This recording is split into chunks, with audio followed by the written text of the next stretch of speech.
Hi guys, this is Alea Jen and welcome back to my YouTube channel. So for today's video, mega love shout out to Shella Alonia. Belated happy birthday. Sorry, na busy ako kasi ang daming ganap nung bago mag Chinese New Year, and then first na Chinese New Year, Sabado, nag-hike kami and nakauwi ako gabi na, alas 8 na ng gabi mahigit.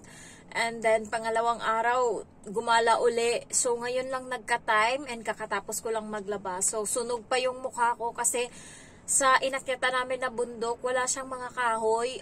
And then, malamig yung lugar. Malamig kasi malamig naman ngayon sa Hong Kong. Pero yung init kasi nandun, kaya masusunog. Hindi mo ramdam yung sakit ng araw, pero sunog na pala yung balat mo pag uwi mo. So, nagbabalat siya and namumula siya. Ang hapde, ayan, na sunburn. Ano ba yun? Ano nga ba yung unang ginawa ko sa first day off ko dito sa Hong Kong? So, ito yung struggle ko nung bago ako dito sa Hong Kong kasi hindi ko alam kung saan ako pupunta. Wala akong kaibigan and yung mga nakakasabay ko is hindi nila off. 3 lang kaming nag-flight and yung isa is hindi ko makontak, hindi ko alam kung bakit. Ano kasi kami, WhatsApp lang kami noon, and then WhatsApp sa Pinas yung gamit namin na number, and then pagdating dito pinapalitan ng Hong Kong number yung WhatsApp namin, kaya wala na akong contact sa isa, and yung isa is yung off niya is Friday. So ngayon nga parang hindi ko na siya mahagilap sa Facebook yung nakasama ko sa pag-flight. Kaya wala talaga akong kaibigan, kakilala nung pagdating ko dito. Meron lang akong isang kaibigan and yung off niya is, alam mo yun, hindi niya alam kung Monday, Tuesday, Wednesday, lahat yun na off niya. So, ngayong linggo, sasabihin sa kanya, mag-day off ka Martes, susunod ganyan. So, international yung day off niya, tawag doon. Kaya, nung first day off ko, is hindi ako lumabas kasi, sabi ng amo ko, gusto mo ba mag-off or gusto mo magtrabaho? Sabi ko sa kanya, magtrabaho na lang ako kasi hindi ko alam kung anong gagawin ko sa day off ko. And nag-aalala yung amo ko kasi akala niya wala akong pera and ayaw niya ako palabasin and ayaw niya din ako bigyan ng pera. So, ibang amo, pagdating, meron yan silang pakimkim or ano, yung binibigay, yung parang present. Nagbibigay yan sila minsan ng mga gamit, lotion, pera, pang simula. Yung kaibigan ko, binigyan siya ng 500 sa unang araw niya. And then yung iba is 100, ganon. So ako walang ganon. Ang ginawa niya is inoffer niya sa akin na magtrabaho ako sa araw ng day off ko para daw sa susunod na linggo mag-day off ako is meron na daw akong pera. Sabi ng amo ko, 'di ba? May pagkaano nga to, kuripot. Ayan. And then kaya nagtrabaho ako nung first day off ko, hindi ako lumabas nung second day off ko. Ayun, lumabas na ako. Pero yung first day off ko, tinuruan niya ako kung paano pumunta ng MTR station. Tinuruan niya ako kasi nagpunta kami sa bahay ng mama niya, ng yung amo ko. So, tinandaan kong maigi kung paano makakapunta ng MTR station, and may idea na din ako na nasa Central yung mga Pilipino, lahat ng mga Pilipino nandun. So, may idea na ako about dyan.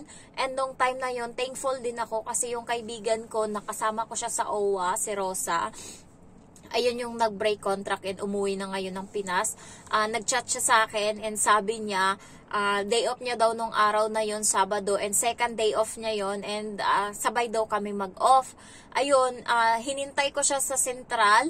Hindi muna ako lumabas kasi hindi ko naman alam kung paano lumabas ng Central. First time kong sumakay ng, second time kong sumakay ng MTR or train dito sa Hong Kong, and first kasama ko yung amo ko. So, hindi muna ako lumabas ng train, and yung kaibigan ko na yun is wala din siyang nadala, naiwan niya yung cellphone niya. So, ang tinandaan niya lang sa akin, kasi nung nag-OWA kami sa Pinas, green yung pantalon ko, and nakita niyang may nakaupo na nakapantalon na green doon sa sa station, and pagtingin niya is ako. So ayun, nilapitan niya and nakita niya nga na ako. Doon kami nagkausap kasi hindi niya rin alam kung paano ako kontakin. Ang alam ko lang pupunta akong Central, pero hindi ko alam kung ano nang balita kasi hindi siya nag-update. And then nung nakita niya ako, lumabas kami. Yun yung first na pumunta ako ng Central.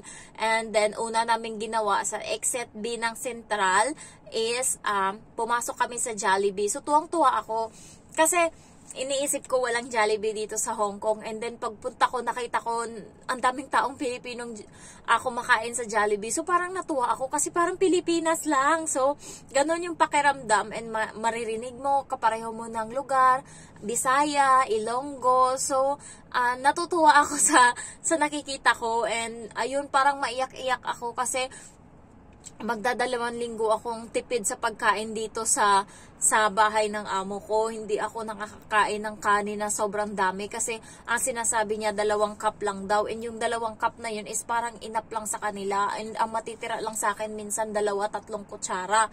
Pero nung na-adjust ko na yung sarili ko, dinadagdagan ko na yung sinasaing ko, and alam ko na yung gagawin, dinagdagdagan ko. Dati tinatago ko pa pag dinadagdagan ko, pero ngayon hindi na, pinapakita ko na talaga na dinadagdagan ko yung pagkain kasi sakto lang sa kanila kung 2 baso ng kanin yung isasaing ko, bigas yung isasaing ko. So maiyak-iyak ako nung naka-order ako dun sa Jollibee. Parang, ay, eto yung first na kain ko na parang tuwang-tuwa ako. So pagkatapos nun, inikot niya ako doon sa Worldwide, sa may mall doon sa Central. Inikot niya ako, nakita ko ang daming mga Pilipinong pagkain.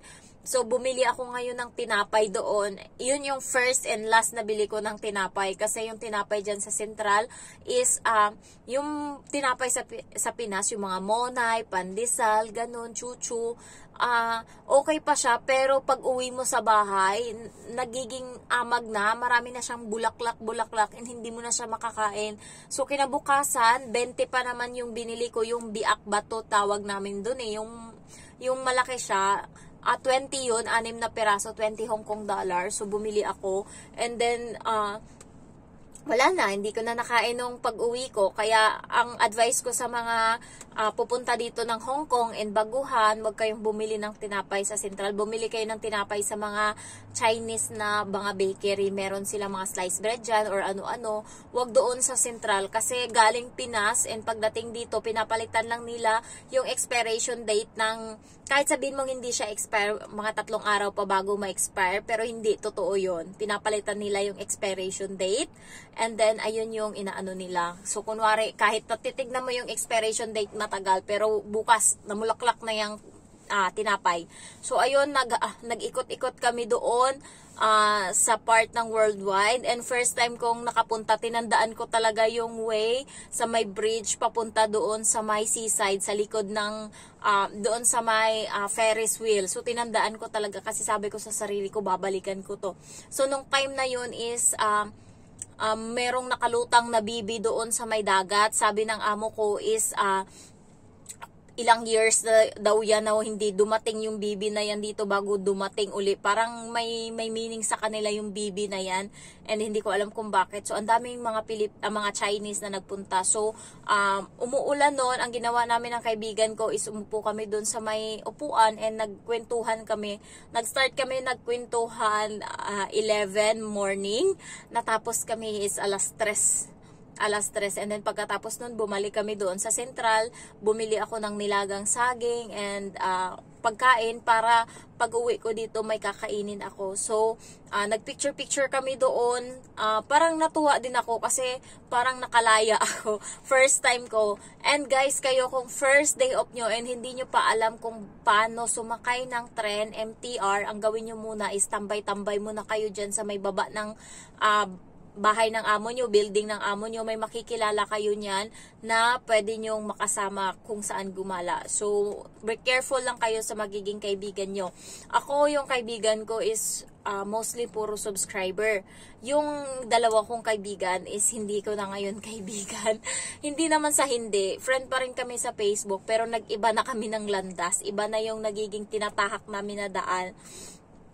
Yung isa kasi is lumaylo kami sa kanya kasi nga sinama niya kami doon sa kay Kibuloy na church, and inaaya niya uli kami na pumalik doon, na pumunta, and ayaw na namin. Ang sabi niya kasi libre pagkain, ganun. So sa isip namin, kaya naman namin bumili ng pagkain. Bakit kailangan namin pumunta doon? And kapag kasi hindi mo feel yung religion, hindi ko lang alam kung meron ditong religion na same ng kay Kibuloy.